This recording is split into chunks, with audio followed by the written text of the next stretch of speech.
ఉన్నాం. ఈ లడ్డు కూడా మీరు చూస్తే చాలా డిమాండ్. వెంకటేశ్వర స్వామి లడ్డుకు చాలా డిమాండ్. 155 గ్రాములు. ఆ తయారీకి 40 గ్రాములు ఆవు నెయ్యి, 40 గ్రాములు శనగపిండ, ఇతర దిగుమతులు కలిసి 70 గ్రాములు మొత్తం ఉపయోగించి ఒక నాణ్యత, సువాసన, అందులో వేసే పదార్థాలన్నీ యూనిక్ గా ఉంటాయి. దీన్ని జియోగ్రాఫికల్ ఇండికేషన్ ట్యాగ్ కూడా రిజిస్ట్రేషన్ చేసి 2009లో పేటెంట్ రైట్ కూడా పొందారు. అంటే వెంకటేశ్వర స్వామి ప్రసాదాన్ని ఎవ్వరూ కూడా కాపీ చేయడానికి వీలు లేదు. చాలా మంది ప్రయత్నం చేశారు, ఎంతో మంది ప్రయత్నం చేశారు, కానీ ఎవ్వరూ దాన్ని యాజ్ ఇట్ ఈజ్ చేయలేకపోయారు.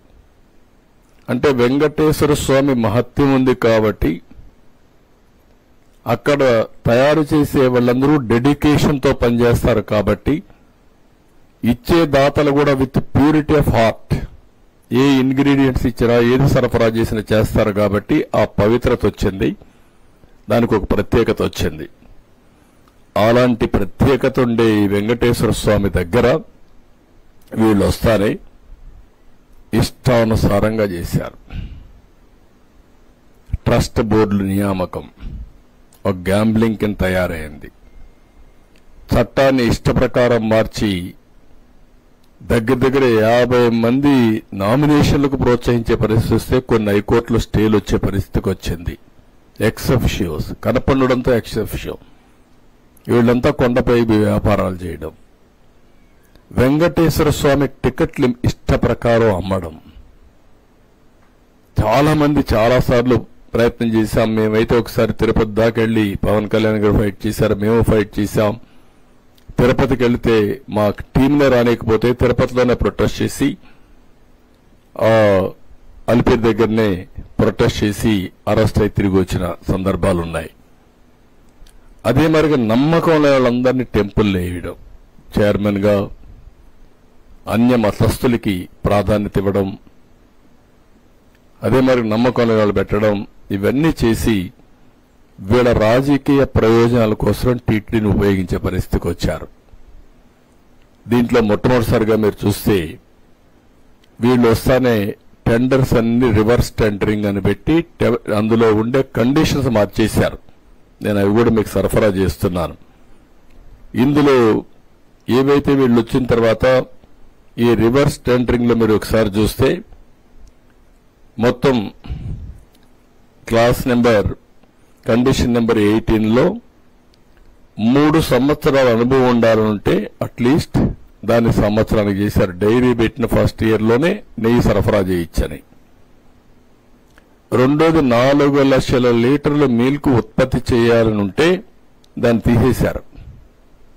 అంటే ఎవడైనా సరఫరా చేయొచ్చు, వాడి మిల్క్ లేకపోయినా పర్వాలేదు.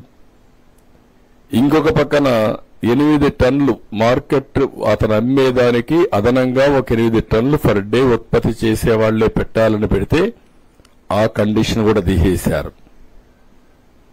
ఇంకొక పక్కన మీరు చూస్తే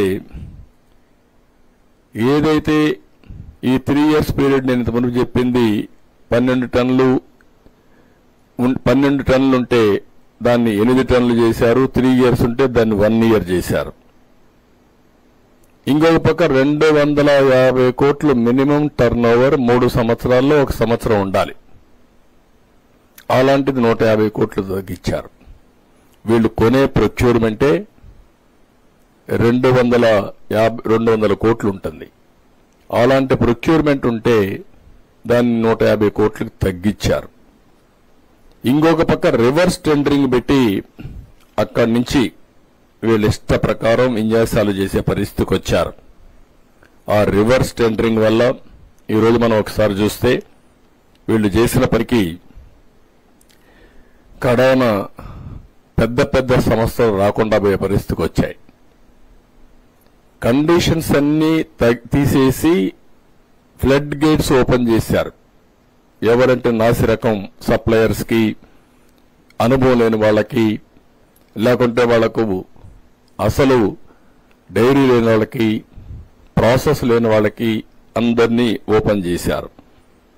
దీని ప్రభావం మొన్న జరిగినటువంటి నాసి రకం అడల్ట్రేటెడ్ నెయ్యి, అందులో కూడా అందరి మనోభావాలు దెబ్బతినే పరిస్థితి వచ్చింది. నేను ఆ రోజు చెప్పిన తర్వాత మీరు ఒకసారి చూస్తే ఇది misses AR dairy foods private limited, Tamil Nadu. ఈ టెండర్స్ పిలిచారు, రివర్స్ టెండర్స్ పిలిచారు 12/3/2024. ఇది 10 లక్షల కౌ గీ కోసం పిలిచారు, 10 లక్షల కేజీలు. ఇది 8/5/2024లో టెండర్ ఫైనలైజ్ అయ్యింది. ₹319.80 కేజీ. నేను అడుగుతున్నా, ₹319 ఇప్పుడు పామాయిల్ రావడంలా, డాల్డా రావడంలా. ఆ పరిస్థితిలో మీరు టెండర్ పిలిచి ₹319.80 మీరు టెండర్ కట్టబెట్టారు. అతను 12 జూన్ 2024 నుంచి సప్లై చేయడం మొదలుపెట్టాడు. అవి సప్లై చేసే కార్యక్రమంలో 2 ట్యాంకర్స్ 6/7/24 2, 15/7/24 2 ట్యాంకర్స్ సరిగా లేవని మా వాళ్ళు అనలైజ్ చేశారు.